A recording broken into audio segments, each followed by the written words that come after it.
Então, bom dia, estamos à conversa com o Bom José dia. Gamboa. Bom dia, José. Diretor de Recursos Humanos do Grupo SATA, um grupo também ele muito afetado por esta pandemia da Covid-19, sendo que temos praticamente toda, não toda, mas praticamente toda a frota em terra parada, sem ligações aéreas, como está praticamente todo o mundo.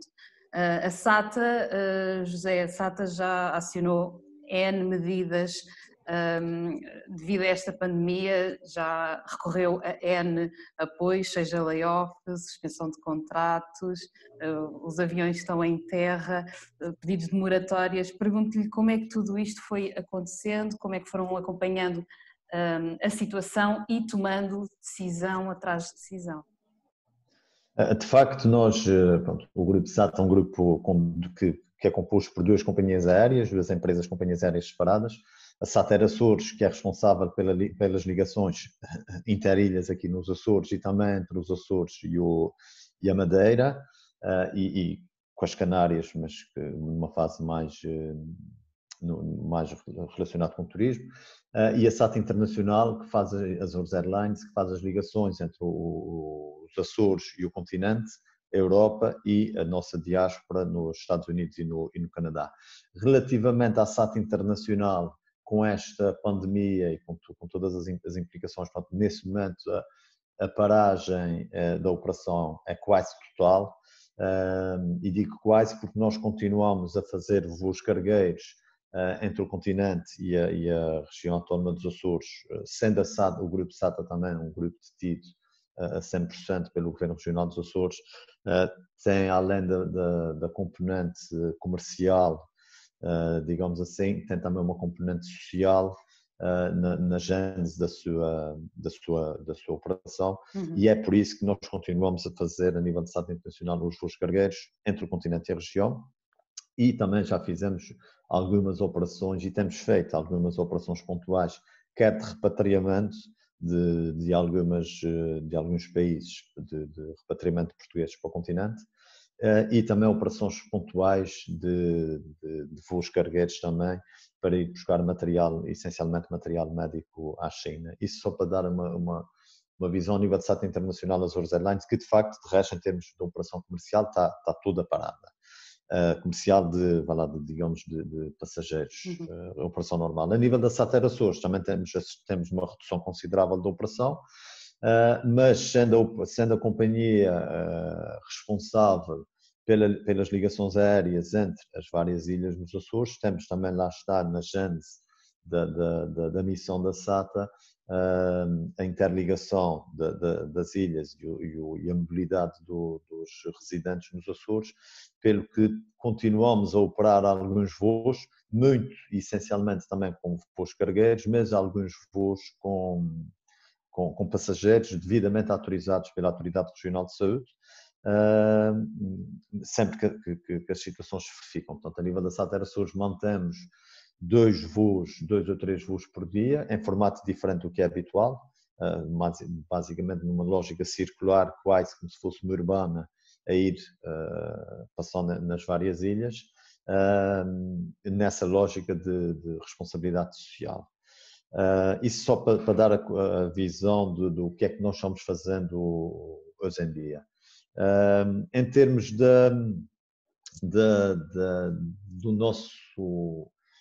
do acompanhamento à situação do Covid-19 e às medidas que fomos tomando ao longo do tempo, nós desde dezembro de 2019 que fomos acompanhando as primeiras informações sobre o Covid-19, nessa fase mais única e exclusivamente ainda na China, na cidade de Wuhan, mas fomos já acompanhando essas informações e tentando perceber se e quando é que isto nos poderia cá chegar. A partir de janeiro começamos a entrar em contactos diários com o Medical Advisor da IATA, bem como fazendo o acompanhamento da informação junto da OMS, e transpondo de alguma forma, transpondo e criando conteúdos internos de informação, quer para os nossos colaboradores, quer também para clientes e passageiros, já na sequência dos contactos que me referi com o Medical Advisor da IATA e com a informação da OMS. Nesse contexto, criamos conteúdos informativos, como referi, quer para colaboradores, quer para clientes e passageiros. Iniciamos a distribuição do gel desinfetante a bordo das nossas aeronaves, numa altura em que ainda era permitido e que ainda se voava normalmente. Criámos folhetos informativos também para distribuição a bordo. Implementamos procedimentos internos com vista à promoção dos gestos de higienização mais frequentes.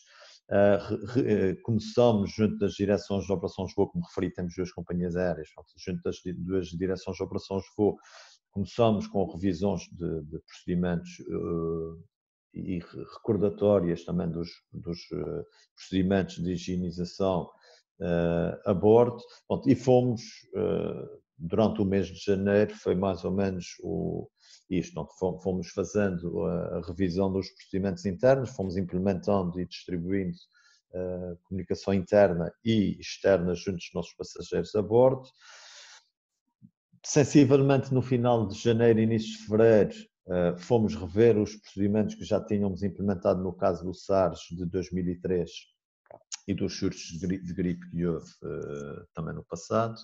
E no dia 7 de fevereiro fizemos a primeira reunião para a criação de um grupo de trabalho responsável pela implementação de medidas relacionadas com o novo coronavírus, já numa altura em que já se começava a registrar situações na Europa, no caso na Itália,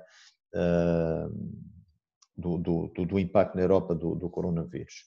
A partir daí, portanto, com a criação do grupo de trabalho no dia 7 de fevereiro, começámos a realizar reuniões de início quinzenais, que depois passaram para semanais e depois passaram para diárias, e nesse momento depois voltaram a semanais e a quinzenais, mas pronto, a partir do 7 de fevereiro até à implementação à instauração do estado de emergência, portanto, nós fomos sempre acompanhando a situação com o reforço da divulgação dos meios de comunicação interna e também externa.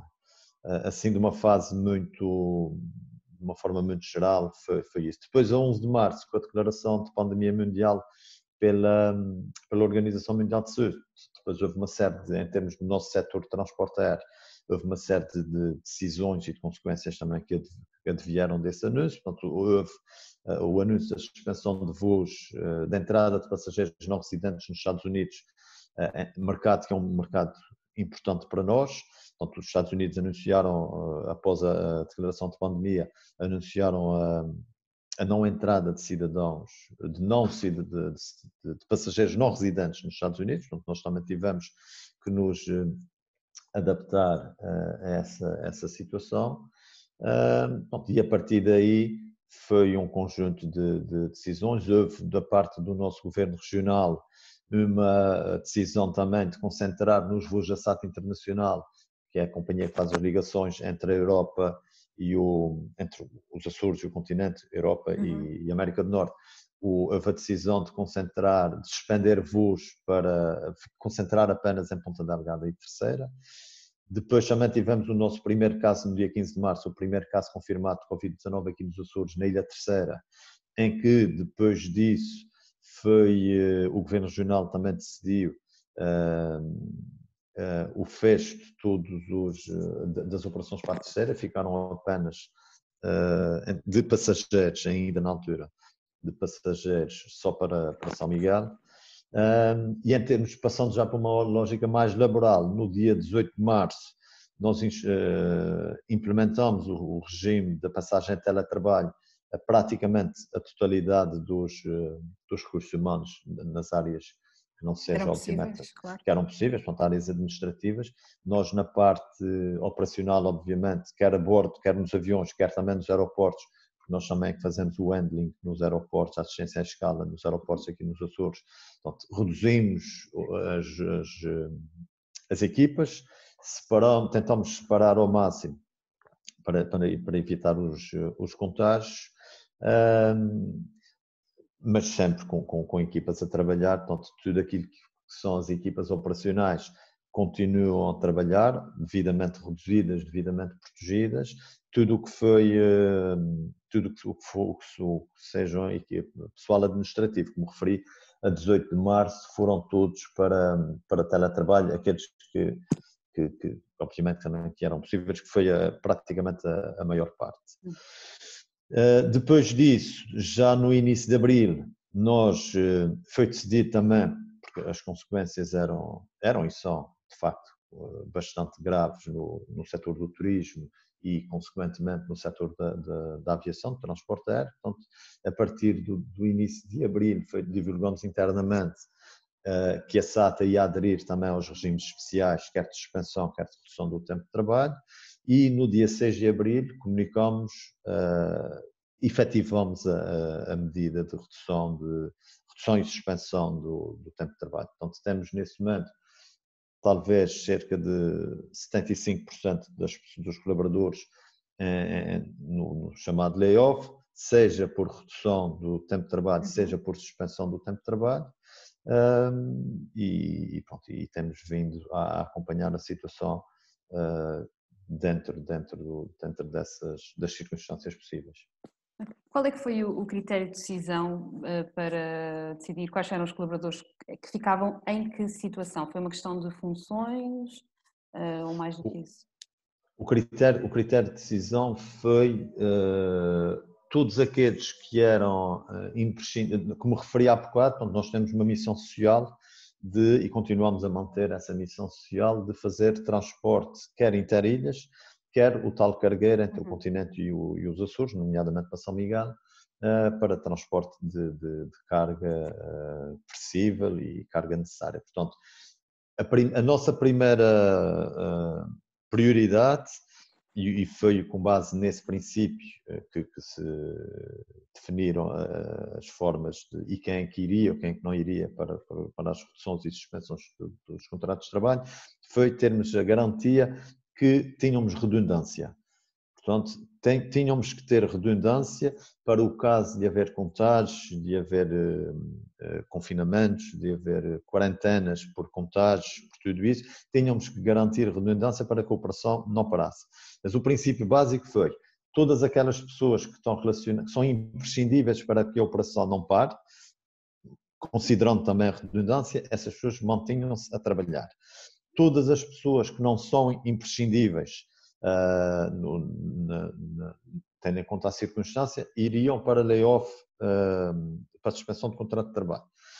Depois, nas áreas operacionais, tentamos, nessa lógica da redundância, tentamos criar um modelo que tivéssemos como se fossem turnos, as pessoas com redução de contrato de trabalho, uma lógica parecida com turnos, para que não se cruzasse o mínimo possível de pessoas, que houvesse o mínimo de cruzamentos, mas que garantíssemos a operação. Não foi fácil, não é um modelo fácil, porque a operação não é fecha uma fábrica, todas as pessoas da fábrica vão para layoff, fecha um estabelecimento, vai toda a gente para layoff. No nosso caso não é assim que funciona, porque continuamos a trabalhar, continuamos a funcionar, obviamente bastante reduzidos, mas continuamos e com a garantia que temos que ter redundância. Portanto, não foram dias fáceis. Acredito. Num primeiro momento, no final do mês de março, início do mês de abril, uma nota da SATA à Lusa dava conta que num primeiro momento, numa primeira fase, os colaboradores tinham sido incentivados à antecipação voluntária de férias, à solicitação de licenças sem vencimento. E eu gostaria de lhe perguntar, nessa altura, sendo que obviamente já muitas outras coisas aconteceram em muitas outras medidas, mas nessa altura qual foi a receptividade dos colaboradores relativamente a essas medidas?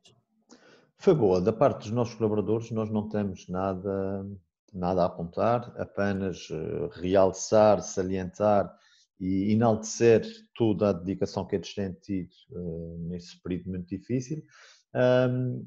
Relativamente às medidas que anunciamos internamente, a antecipação de férias e as outras que foram sendo comunicadas, pronto, a lógica foi sempre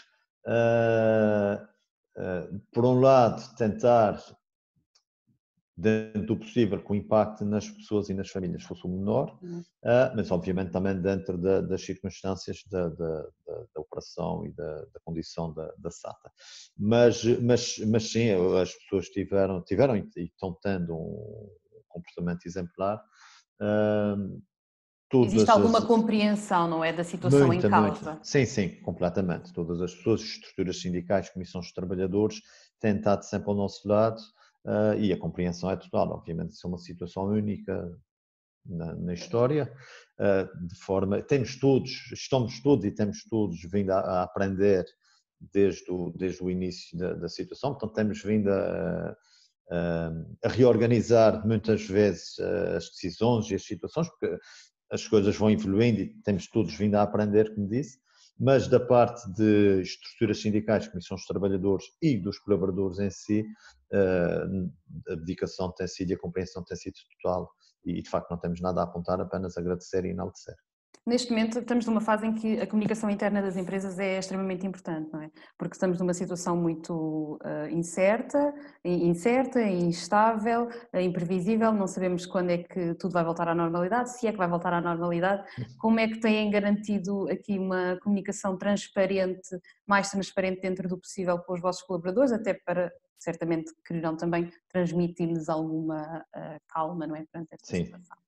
Sim, de facto nós temos tido, e é como refere Ivan, de facto em termos de incidência de momentos de comunicação interna, não há igual. Portanto, nós temos, eu não vou dizer diariamente, mas temos com muita frequência divulgado de comunicação interna, como referi também algumas, já agora desde das primeiras comunicações internas que saíram, a nossa administração assumiu que as coisas não eram, para já que não eram definitivas, que poderia haver erros, mas que as pessoas fossem compreensíveis, porque, tal como referi, estamos todos a aprender e de facto assim foi. Portanto, nós temos saído com bastante frequência com comunicação interna, algumas vezes a corrigir situações que tínhamos comunicado antes, que advém também das próprias contingências, da própria regulamentação que foi saindo e que se foi alterando e que foi evoluindo, nós fomos fazendo também esse acompanhamento e essa divulgação internamente,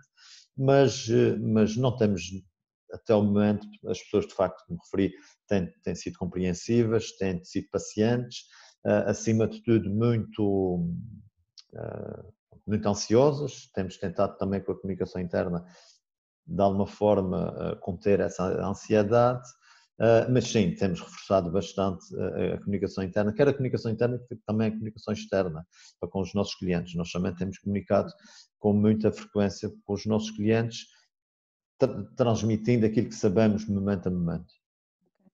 Neste momento, consegue-me dizer quais são as prioridades a nível de recursos humanos?